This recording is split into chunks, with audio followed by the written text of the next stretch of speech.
வணக்கம். இன்றைய நாள் 30/3/2026 திங்கட்கிழமை. செய்திகள் வாசிப்பவர் பிரியாளவன். மலேசிய தமிழின் பிரதான செய்திகள். முதலில் தலைப்புச் செய்திகள். மட்டக்களப்பு குருக்கள் மடத்தில் மனித புதைக்குழி அகழ்வாய்வு பணிகள் ஆரம்பம். மின்சார கட்டணம் அதிகரிப்பு. மருத்துவ அதிகாரிகள் சங்கம் நாளை நாடு தழுவிய அடையாள வேலை நிறுத்தம். இணைய வழி மோசடி குற்றச்சாட்டில் 18 வெளிநாட்டவர்கள் கைது. லஷ்கர் இ தொய்பா குழுவின் பயங்கரவாதி டெல்லி போலீசாரால் கைது. உளவு குற்றச்சாட்டுக்காக மூத்த பிரிட்டிஷ் தூதரை வெளியேற்றிய ரஷ்யா. தொடர்வது விரிவான செய்திகள். முதலில் தாயக செய்திகள். மட்டக்களப்பில் களுவாஞ்சிக்குடி போலீஸ் பிரிவுக்குட்பட்ட குருக்கள் மடம் பகுதியில் சந்தேகத்திற்கிடமான மனித புதைக்குழி கண்டறியப்பட்ட இடத்தில் இன்று அதிகாரப்பூர்வமாக அகழ்வு பணிகள் ஆரம்பமாகின. நீதிமன்ற உத்தரவின்படி பாதுகாப்பு படைகள் முழுமையான பாதுகாப்பு ஏற்பாடுகளுடன் அகழ்வு பணிகளை தொடங்கியுள்ளனர். 1990 ஜூலை 12 புனித ஜட்ஜ் கடமையை நிறைவேற்றிய பிறகு கல்முனை வழியாக காத்தான்குடியை நோக்கி பயணம் செய்து கொண்டிருந்த போது குருக்கள் மடத்தில் தமிழீழ விடுதலை புலிகள் அவரை கடத்தி படுகொலை செய்து புதைத்ததாக சொல்லப்படுகிறது. நீதிமன்ற உத்தரவின் பேரில் களுவாஞ்சிக்குடி நீதிமன்ற நீதிபதி நேரடியாக மேற்பார்வையில் அகழ்வு பணிகள் நடக்கின்றன. அதிகாரிகள் இந்த புதைக்குழியில் அடையாளங்கள் மற்றும் சாட்சியங்களை சேகரித்து கடந்த சம்பவங்களை தொடர்ந்து விசாரணைகளை மேற்கொள்ள உள்ளனர். இச்சம்பவம் 1990 நடந்த கொலையின் தொடர்பான முக்கிய ஆதாரங்களை வெளிப்படுத்தக்கூடும் என நம்பப்படுகிறது. சட்டத்தரணிகள், பொதுமக்கள் மற்றும் ஊடகவியலாளர் குழுக்களும் இடத்தில் சுய பாதுகாப்புடன் கண்காணிப்பில் ஈடுபட்டு வருகின்றனர். அகழ்வு பணிகள் முழுமையாகவும் பாதுகாப்புடனும் நீதிமன்றம் மற்றும் போலீஸ் அதிகாரிகளின் மேற்பார்வையில் முன்னெடுக்கப்பட்டு வருகிறது. ஒழுங்கமைக்கப்பட்ட குற்ற கும்பலின் உறுப்பினரும் சர்வதேச போதைப்பொருள் வலையமைப்பின் உறுப்பினருமான மிதிகம சூட்டி என்று அழைக்கப்படும் ராஜபக்ஷ பதிரணகே பிரபாத் மதுசங்க இன்று காலை சிறப்பு போலீஸ் அதிகாரிகள் குழுவினரால் ஓமானில் இருந்து இலங்கைக்கு அழைத்து வரப்பட்டார். இலங்கையின் பல நீதிமன்றங்களில் அவர் மீது கொலை, கொள்ளை, துப்பாக்கிகள் வைத்திருத்தல் மற்றும் போதைப்பொருள் கடத்தல் உள்ளிட்ட குற்றச்சாட்டுகள் சுமத்தப்பட்டுள்ளன. 38 வயதான மிதிகம சூட்டியை கைது செய்வதற்காக இலங்கை பாதுகாப்பு படைகள் சர்வதேச சிவப்பு அறிவிப்பை வெளியிட்டிருந்த நிலையில் ஓமான் நாட்டில் அவர் ஒரு சொகுசு விடுதியில் தங்கியிருந்த போது பாதுகாப்பு படைகளால் அண்மையில் கைது செய்யப்பட்டார். பின்னர் இலங்கை போலீஸ் அதிகாரிகள் குழு ஒன்று ஓமானின் மஸ்கட் நகருக்கு சென்று இன்று காலை 4:27 மணிக்கு OV-437 சலாம் ஏர் விமானம் மூலம் அவரை கட்டுநாயக்க விமான நிலையத்திற்கு அழைத்து வந்தது.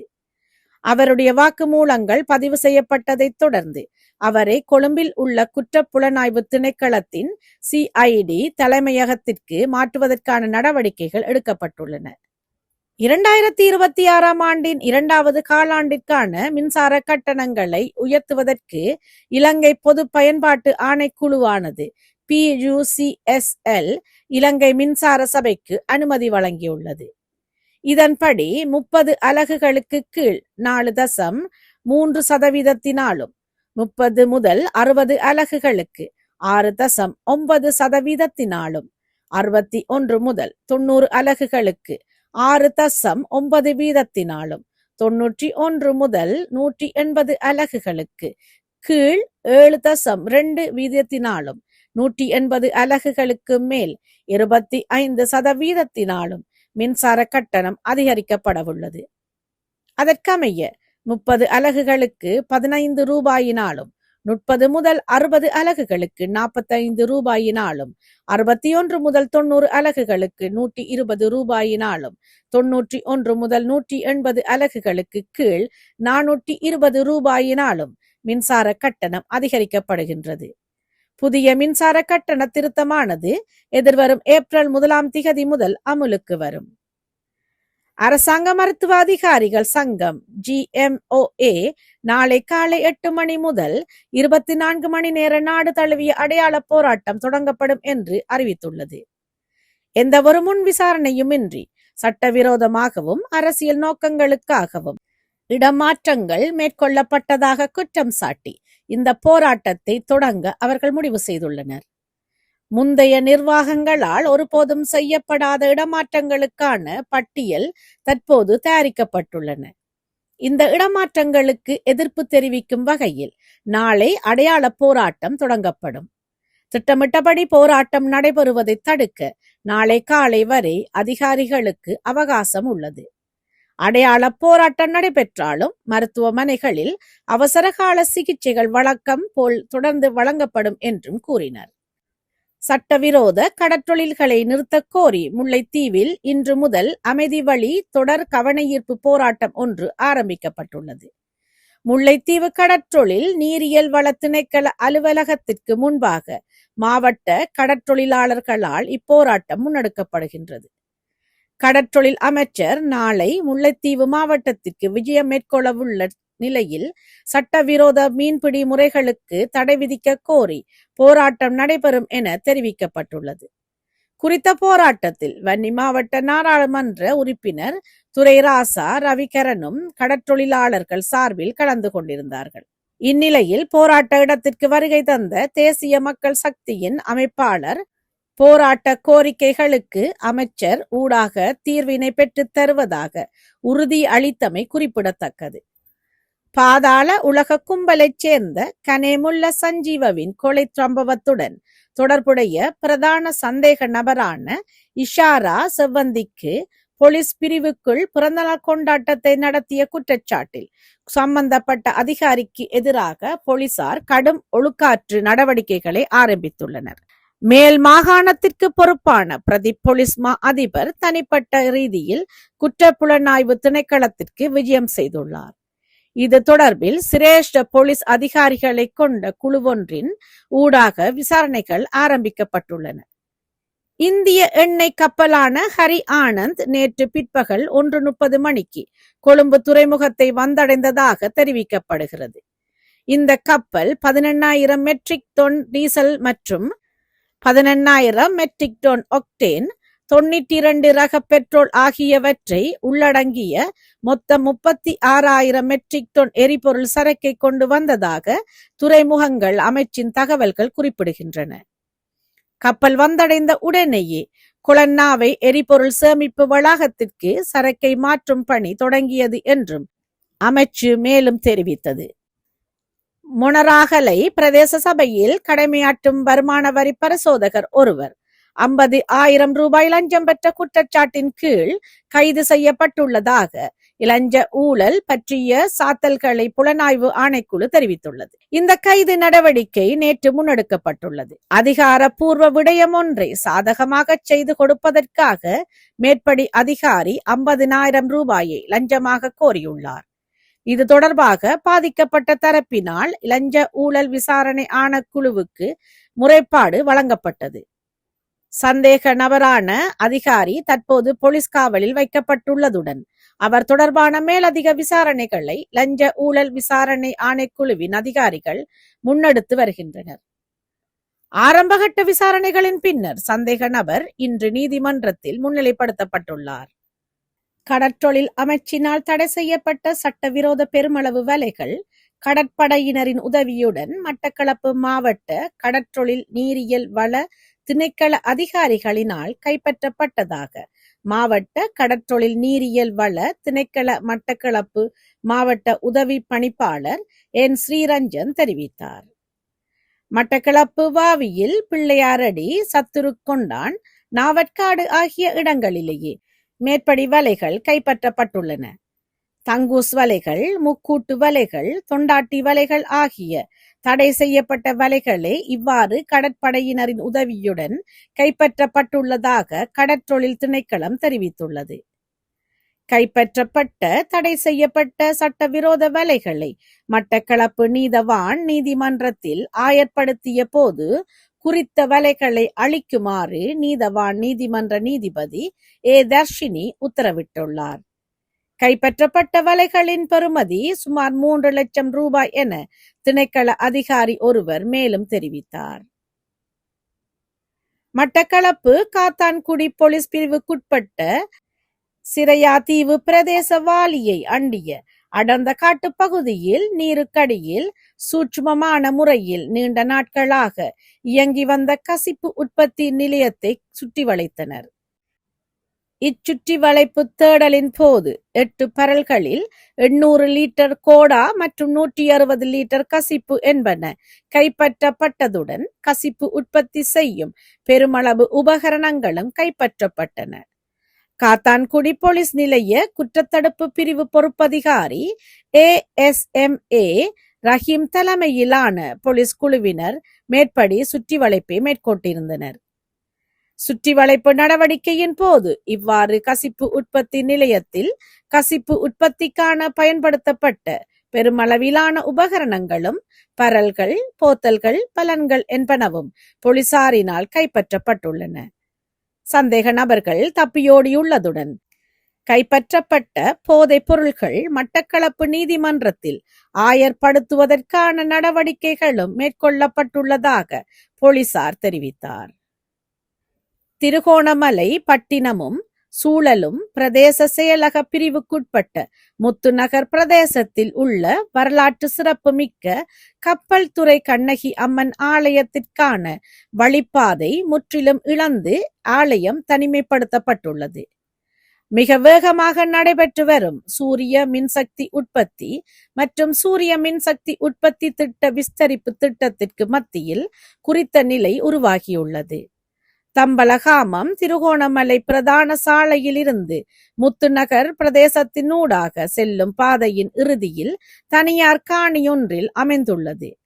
இதன்படி வரலாற்று சிறப்பு மிக்கதும் இந்து கலாசார அமைச்சினால் பதிவு செய்யப்பட்டுள்ளதுமான கப்பல் துறை கண்ணகி அம்மன் ஆலய வளாகத்தை சென்றடையும் வழிப்பாதை சூரிய மின்சக்தி உற்பத்தி திட்டத்திற்கான நிரந்தர வேலி அமைப்பினால் முற்றுமுழுதாக வழிப்பாதை மறிக்கப்பட்டுள்ளதாக தெரிவிக்கப்படுகிறது.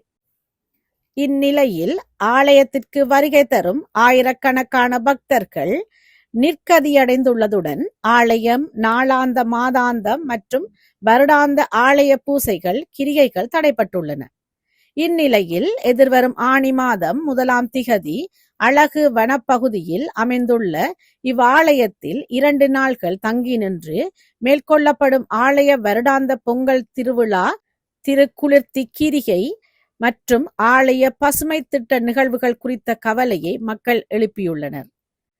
ஆயிரக்கணக்கான பக்தர்கள் வருகை தரும் இந்த ஆலயத்திற்கான வழிபாதையொன்றினை ஏற்படுத்தி தருமாறு சம்பந்தப்பட்ட அரசு அதிகாரிகளுக்கு பல தடவைகள் ஆலய நிர்வாக சபையினரால் அறிவிக்கப்பட்டிருந்த போதும் இதுவரை சரியான தீர்வு கிடைக்கவில்லை என ஆலய நிர்வாக சபை தலைவர் போ. சற்குணராஜா கவலை தெரிவித்துள்ளார்.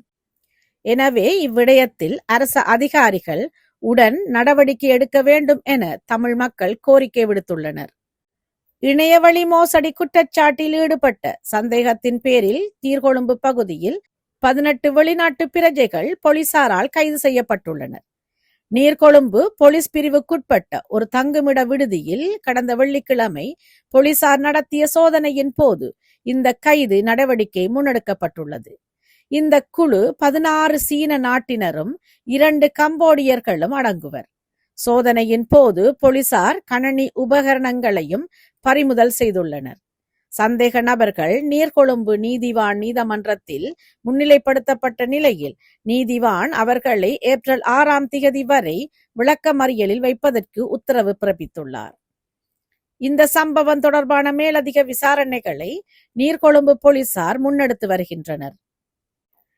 இலங்கையில் பொதுமக்களின் அன்றாட வாழ்க்கைக்கு தேவையான பல முக்கிய சேவைகளை அத்தியாவசிய சேவைகளாக பிரகடனப்படுத்தி ஜனாதிபதி அனுரகுமார திசாநாயக்கவினால் அதிவிசேட வர்த்தமானி அறிவித்தல் வெளியிடப்பட்டுள்ளது. ஜனாதிபதியின் செயலாளர் நந்திக சனத் குமாநாயக்காவின் கையொப்பத்துடன் வெளியிடப்பட்டுள்ள இந்த வர்த்தமானியின்படி பின்வரும் சேவைகள் அத்தியாவசிய சேவைகளாக பிரகடனப்படுத்தப்பட்டுள்ளன. மின்சார விநியோகம், மின்சாரம் உற்பத்தி செய்தல், சேமித்தல் மற்றும் விநியோகித்தல் தொடர்பான அனைத்து சேவைகள், எரிபொருள் விநியோகம், பெட்ரோலிய பொருள் மற்றும் திரவ எரிவாயு உள்ளிட்ட எரிபொருள்களின் விநியோகம் மற்றும் போக்குவரத்து சேவைகள், சுகாதார சேவைகள், அரசாங்க வைத்தியசாலைகள், மருந்தகங்கள் மற்றும் ஏனைய மருத்துவ நிறுவனங்களால் வழங்கப்படும் பராமரிப்பு மற்றும் சிகிச்சை சேவைகள், பொது பாதுகாப்பு கட்டளை சட்டத்தின் கீழ் ஜனாதிபதிக்கு வழங்கப்பட்டுள்ள அதிகாரங்களுக்கு அமைய இந்த அறிவித்தல் விடுக்கப்பட்டுள்ளது. இந்த சேவைகள் எவ்வித தடையுமின்றி முன்னெடுக்கப்படுவதை உறுதி செய்யுமாறு சம்பந்தப்பட்ட அதிகாரிகளுக்கு அறிவுறுத்தப்பட்டுள்ளது. இந்த வர்த்தமானி அறிவித்தல் உடனடியாக நடைமுறைக்கு வருகின்றது. இதன் மூலம் குறித்த அத்தியாவசிய துறைகளில் பணிபுரிவோர் எவ்வித பணிப்பகிஷ்கரிப்பு நடவடிக்கைகளிலோ அல்லது சேவை தடைகளிலோ ஈடுபட முடியாது என்பது குறிப்பிடத்தக்கது.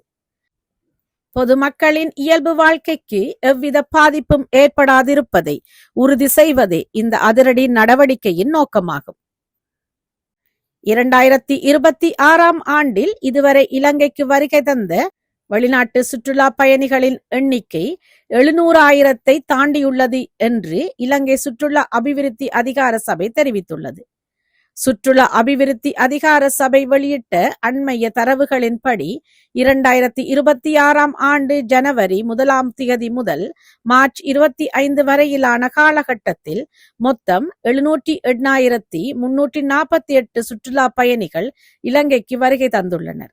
இவர்களில் இந்தியாவிலிருந்து அதிகபட்சமாக 139,164 சுற்றுலா பயணிகள் வருகை தந்துள்ளதாக தெரிவிக்கப்பட்டுள்ளது. மேலும் ஐக்கிய ராச்சியத்தில் இருந்து 74,295 சுற்றுலா பயணிகளும், ரஷ்யாவில் இருந்து 63,505 பயணிகளும் நாட்டுக்கு வருகை தந்துள்ளனர். இதற்கிடையில் மார்ச் மாதத்தின் முதல் 25 நாட்களில் மட்டும் 151,693 சுற்றுலா பயணிகள் நாட்டிற்கு வருகை தந்துள்ளனர். மார்ச் மாதத்தில் வந்தவர்களில் 39,424 பேர், அதாவது 26% இந்திய நாட்டவர்கள் ஆவர். மேலும் ஐக்கிய ராச்சியத்தில் இருந்து 13,967 சுற்றுலா பயணிகளும், ரஷ்யாவிலிருந்து 13,272 பேரும், சீனாவிலிருந்து 12,166 பேரும், ஜெர்மனியில் இருந்து 10,523 பேரும் நாட்டிற்கு வந்துள்ளனர். ஒப்பிடுகையில் 2025 மார்ச் முதல் இலங்கைக்கு வருகை தந்த சுற்றுலா பயணிகளின் மொத்த எண்ணிக்கை 229,298 ஆகும். தொடர்வது இந்திய செய்திகள். மெட்ரோ போஸ்டர் வழக்கில் அண்மையில் முறியடிக்கப்பட்ட லஷ்கர் இ தொய்பா LET குழுவின் ஒருங்கிணைப்பாளரும் அந்த அமைப்பின் பயங்கரவாதியுமான ஷபீர் அகமட் லோன் டெல்லி போலீசாரின் சிறப்பு பிரிவு குழுவினரால் இன்று கைது செய்யப்பட்டார். இவர் குறித்த பயங்கரவாத அமைப்புடன் தொடர்புடைய இரகசியமாக செயல்படும் ஒரு உறுப்பினர் என அதிகாரிகள் குறிப்பிடுகின்றனர். கொல்கத்தா மற்றும் தமிழ்நாடு முழுவதும் ஒருங்கிணைக்கப்பட்ட நடவடிக்கைகளில் 7 பங்களாதேஷ் நாட்டினரும், மேற்கு வங்கத்தைச் சேர்ந்த ஒரு இந்தியர் உட்பட 8 பேர் அண்மையில் கைது செய்யப்பட்டதன் பின்னணியில் இந்த கைது நடவடிக்கை முன்னெடுக்கப்பட்டுள்ளது. பயங்கரவாத வழக்கில் 10 ஆண்டு காலம் சிறை தண்டனை அனுபவித்து 2019 ஆண்டில் பிணையில் விடுவிக்கப்பட்டு பின்னர் பங்களாதேஷுக்கு தப்பிச் சென்ற ஷபீர் அகமட் லோனுடன் இந்த அமைப்பு செயல்பட்டு வந்தது விசாரணையில் தெரிய வந்துள்ளது. 2008 நவம்பர் 26 மும்பை தாக்குதலில் மூளையாக செயல்பட்ட தடை செய்யப்பட்ட பயங்கரவாத அமைப்பின் உயர்மட்ட தளபதிகளான ஹபீஷ் சயீத் மற்றும் யஹி உர் ரஹ்மான் லக்வி ஆகியோருடன் ஷபீர் அகமட் லோன் நேரடி தொடர்பில் இருந்ததாகவும் கூறப்படுகின்றது. இதேவேளை கைது செய்யப்பட்ட 8 நபர்களிடமும் அவர்கள் மதஸ்தலங்கள் அல்லது அதிக மக்கள் நடமாட்டம் அதிகமுள்ள பகுதிகளில் தாக்குதல் நடத்த திட்டமிட்டிருந்தார்களா என்பது குறித்து டெல்லி போலீசார் தற்போது முழுமையான விசாரணை நடத்தி வருகின்றனர். இந்தியாவில் சிகாடா என அழைக்கப்படும் புதிய கோவிட் வைரஸ் மாறுபாடு ஒன்று பல்வேறு பிராந்தியங்களில் கண்டறியப்பட்டுள்ளது. இதனைத் தொடர்ந்து விஞ்ஞானிகள் அதன் பண்புகள், பரவும் தன்மை மற்றும் ஏற்படக்கூடிய தாக்கம் ஆகியவற்றை உன்னிப்பாக கண்காணித்து வருகின்றனர். ஆரம்பகட்ட ஆய்வுகளின்படி இந்த மாறுபாடு ஒரு தனித்துவமான மரபணு மாற்றங்களை கொண்டிருந்தாலும் டெல்டா அல்லது ஒமிக்ரோன் போன்ற முந்தைய திரிபுகளை விட இது அதிக ஆபத்தானது என்பதற்கு தற்போது எந்த ஆதாரமும் இல்லை. வைரஸை ஆய்வு செய்யும் ஆராய்ச்சியாளர்கள் சிகாடா வைரஸானது ஒமிக்ரான் என்ற ஒரு துணை மரபிலிருந்து பரிமாண வளர்ச்சி அடைந்திருப்பதாகவும் குறிப்பிட்டுள்ளனர். அத்தோடு மனித செல்களுக்குள் நுழைய உதவும் வைரஸின் பகுதியான ஸ்பைக் புரதத்தில் முதன்மையாக கூடுதல் பிறழ்வுகளை குவித்திருப்பதாகவும் தெரிவித்திருக்கின்றனர். தொடர்வது உலகச் செய்திகள். உளவு நடவடிக்கைகளில் ஈடுபட்டதாக கூறப்படும் குற்றச்சாட்டுகளின் பேரில் மொஸ்கோவில் உள்ள பிரிட்டிஷ் தூதரகத்தின் 2ஆம் செயலாளர் ஜோன்ஸ் ஜெரால்டஸை ரஷ்யா வெளியேற்றியுள்ளதாக ரஷ்ய கூட்டாட்சி பாதுகாப்பு சேவை FSB திங்களன்று அறிவித்தது. ஜெரால்டஸின் அங்கீகாரம் ரத்து செய்யப்பட்டுள்ளதாகவும் அவர் 2 வாரங்களுக்குள் ரஷ்யாவை விட்டு வெளியேற வேண்டும் என்றும் ரஷ்ய கூட்டாட்சி பாதுகாப்பு சேவை ஓர் அறிக்கையில் தெரிவித்துள்ளது. இவர் ரஷ்ய கூட்டமைப்பின் பாதுகாப்புக்கு அச்சுறுத்தல் விளைவிக்கும் உளவு மற்றும் நாசவேலை நடவடிக்கைகளில் ஈடுபட்டு வந்ததற்கான அறிகுறிகள் கண்டறியப்பட்டதாகவும் அந்த அறிக்கை மேலும் கூறியுள்ளது. குறிப்பாக முறைசாரா சந்திப்புகளின் போது ரஷ்ய பொருளாதாரம் குறித்த முக்கிய தகவல்களை பெற அந்த தூதர் முயன்றதாக தெரிவிக்கப்படுகின்றது. ஈரான் இஸ்ரேல் மீது பல கட்டங்களாக ஏவுகணைகளை ஏவியதாகவும் மேலும் அமெரிக்க இஸ்ரேல் போர் தொடங்கியதிலிருந்து 2வது முறையாக ஜேமனில் இருந்து தாக்குதல் நடத்தப்பட்டதாகவும் இஸ்ரேலிய இராணுவம் இன்று தெரிவித்தது. ஏமனைச் சேர்ந்த 2 ஆளில்லா விமானங்கள் திங்களன்று அதிகாலையில் இடமறிக்கப்பட்டதாகவும் இஸ்ரேலிய இராணுவம் கூறியது. ஆனால் மேலதிக விவரங்கள் எதையும் வெளியிடவில்லை. ஈரானின் ஆதரவு பெற்ற எமன் ஹவுத்தி போராளி குழு சனிக்கிழமையன்று இஸ்ரேல் மீது ஏவுகணைகளை வீசி போரில் நுழைந்தது. இது மத்திய கிழக்கை சீர்குலைத்துள்ள மோதலை மேலும் தீவிரப்படுத்தியுள்ளது. தெஹ்ரானுக்கும் வாஷிங்டனுக்கும் இடையில் மத்தியஸ்தராக செயல்படும் பாகிஸ்தான் 1 மாத கால ஈரான் போரை முடிவுக்கு கொண்டு வரும் நோக்கில் வரும் நாள்களில் அர்த்தமுள்ள பேச்சுவார்த்தைகளை நடத்த தயாராகி வருவதாக கூறப்படும் நிலையில் இந்த தாக்குதல்கள் அரங்கேறியுள்ளன. எனினும் இந்த பேச்சுவார்த்தைகளில் கலந்து கொள்ள அமெரிக்காவும் ஈரானும் ஒப்புக்கொண்டனவா என்பது தெளிவாக தெரியவில்லை. இத்துடன் பனேசியா தமிழின் பிரதான செய்திகள் நிறைவு பெறுகிறது. செய்திகளை தொடர்ந்து பார்வையிட www.panesiatamil.tv என்ற இணையதளத்தை பார்வையிடவும்.